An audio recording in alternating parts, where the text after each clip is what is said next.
ये तो कांग्रेस को करना चाहिए था।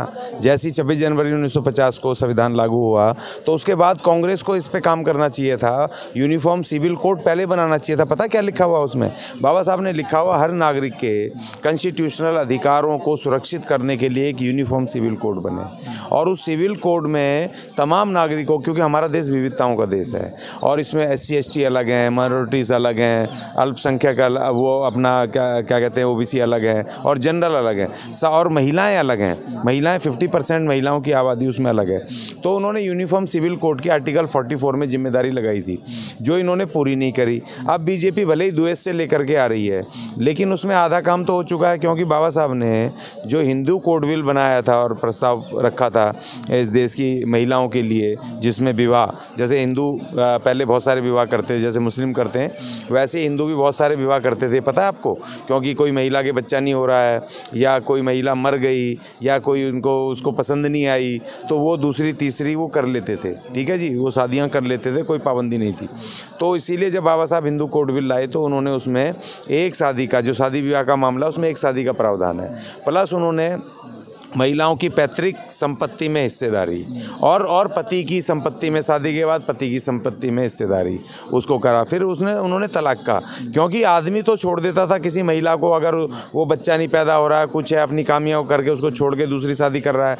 लेकिन पत्नी, अगर पति नपुंसक है या पति उसके साथ मारपीट करता है, उसको प्रताड़ित करता है या उसको पसंद नहीं है, तो वो उससे छुटकारा नहीं पा सकती थी। तो इसलिए उसको छुटकारा पाने के लिए तलाक की व्यवस्था उस हिंदू कोड बिल में की। और विधवा विवाह, क्योंकि इसमें इससे हिंदुओं में वो था कि जो विधवा हो जाएगी वो शादी नहीं कर सकती।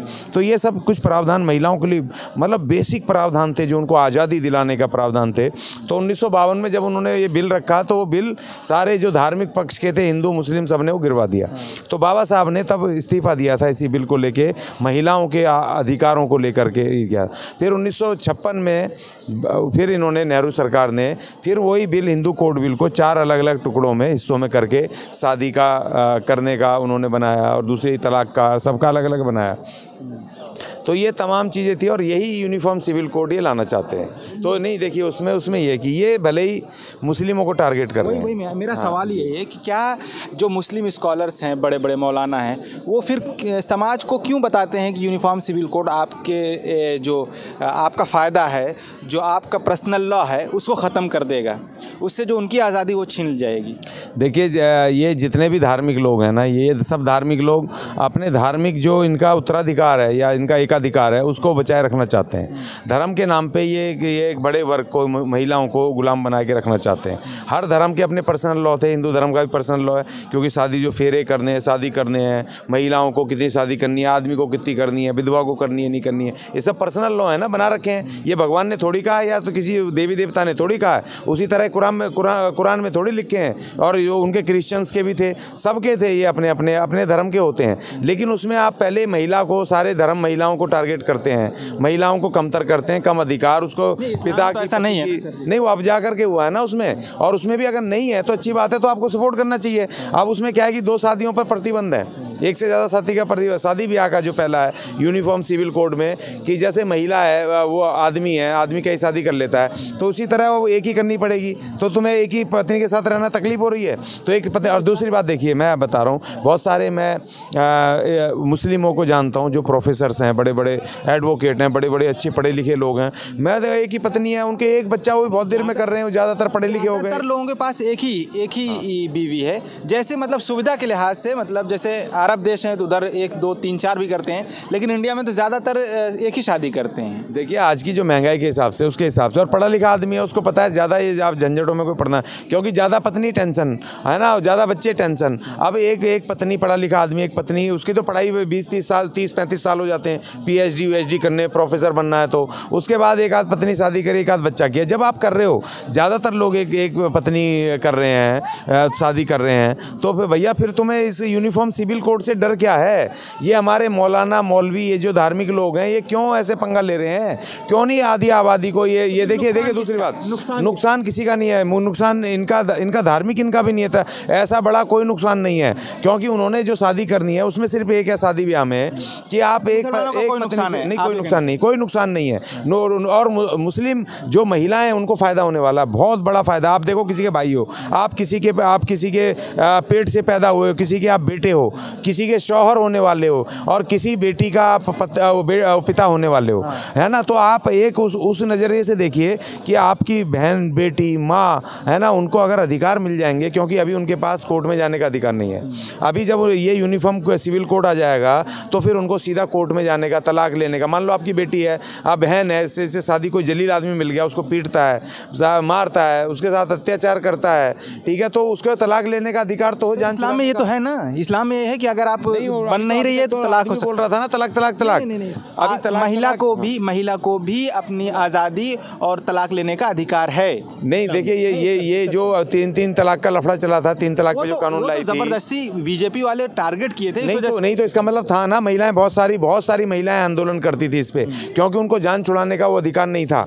ये देखो आप कह रहे होंगे, लेकिन वो शायद होगा भी तो इम्प्लीमेंट नहीं था। महिलाओं को कैद करके, मतलब जबरदस्ती का उनको छुटकारा, आप 3 शादी कर लो, 5 कर लो, मगर वो महिला आपसे छुटकारा नहीं ले सकती, वो दूसरी शादी इस्लाम में है कि ले सकती, वो दूसरी नहीं है, लेकिन वो तो फिर इम्प्लीमेंट नहीं था। 3 या धार्मिक गुरुओं ने उसको जानबूझ के छिपाया कि भाई महिला को अधिकार नहीं है। तो आज देखो, अगर है, मैं आपकी बात को बड़ी कर रहा हूँ, अगर है इस्लाम में चीज़ें हैं कि एक शादी करनी है, ठीक है ना, और ये महिला को छुटकारा लेने का, तलाक लेने का अधिकार, तो भाई आप फिर क्यों नहीं आप इसको यूनिफॉर्म सिविल कोड को क्यों नहीं आप क्यों नहीं सपोर्ट कर रहे हो? आपको करना चाहिए। और देखिए, आप विरोध करके इनका फायदा कितना है? फायदा ही फायदा है। किसका फायदा हो रहा है? ये इनका भगवाधारियों का फायदा हो रहा है। जो बीजेपी वाले हैं ये क्योंकि वो कह रहे हैं, उन्होंने आग लगा रखी है ना समाज में कि मुस्लिम अगर हमारे खिलाफ बोलेगा इनके हिंदुओं के, तो इसका मतलब ये है कि जरूर हिंदू बहुत बढ़िया काम कर रहे हैं देश के उसमें, ठीक है ना। तो हाँ भी करी है, हिंदू मुसलमानों के खिलाफ कर रही है, जहर बो रखा है ना उनके अंदर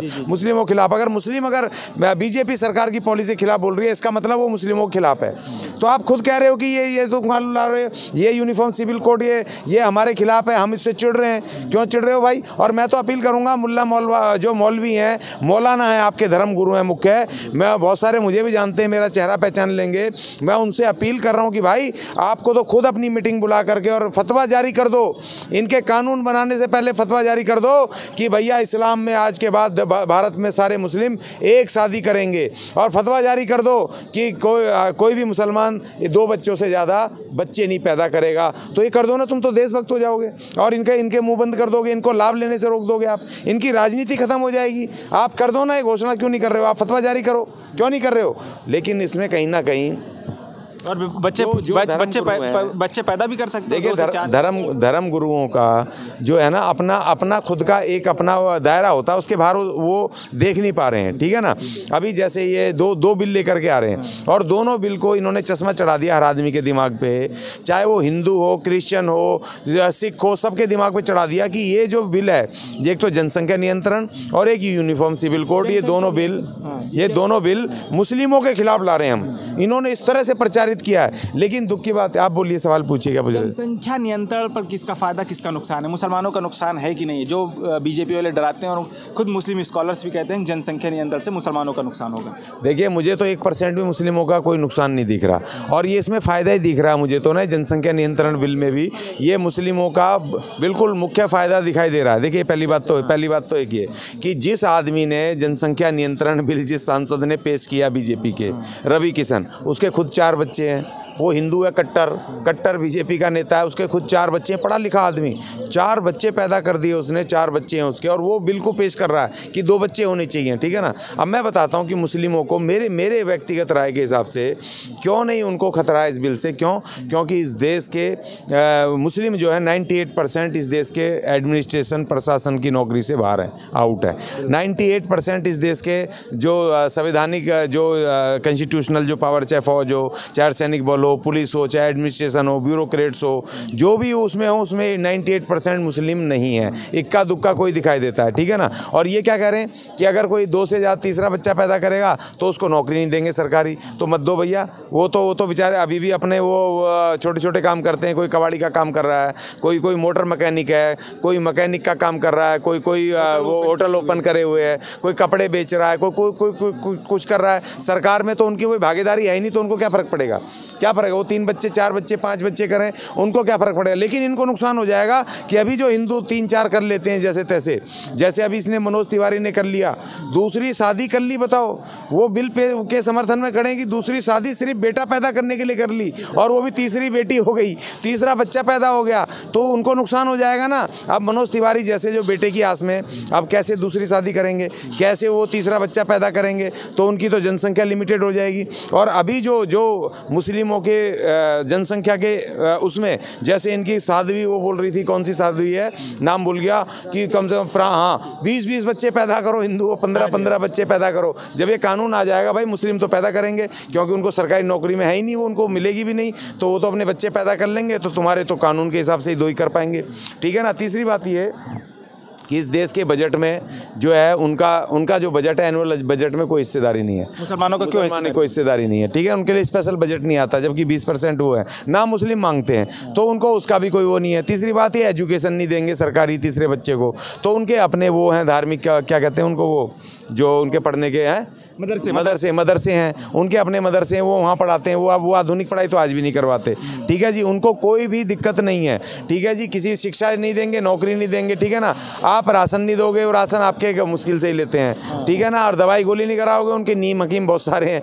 ठीक है ना। तो इसलिए उनको, मुस्लिमों को आपके इस कानून से कोई फर्क पड़ने वाला को ना यूनिफॉर्म सिविल कोड से कोई नुकसान है, ना जनसंख्या नियंत्रण कानून से ही कोई व्यक्तिगत राय, कोई नुकसान नहीं है। ये मुस्लिमों के जो नुकसान है तो भगवाधारियों का नुकसान है। तुम भैया भविष्य में मान लो कि मुस्लिमों के हो गए, अभी तो 20% है, 30% हो गए, तो तुम कह तो सकते हो यार एक बच्चा और कर लो, हिंदू बहुत सारे हैं, तो एक बच्चे से हम उस पॉपुलेशन का हम बराबरी तो कर लेते। लेकिन अब तुम कानून से तुमने, क्योंकि हिंदू सारे के सारे सरकारी नौकरी पे वो डिपेंड हैं, और वो ब्यूरोक्रेट्स भी हैं, सारे के सारे जा रहे हैं, SC भी जा रहे हैं, ST भी जा रहे हैं, और जनरल भी जा रहे हैं, ठीक है ना, सारे उसमें आप हो, तो भैया वो तो कहीं पर भी नहीं है, तो उनको खतरा कम है, हिंदुओं को खतरा सबसे ज़्यादा है।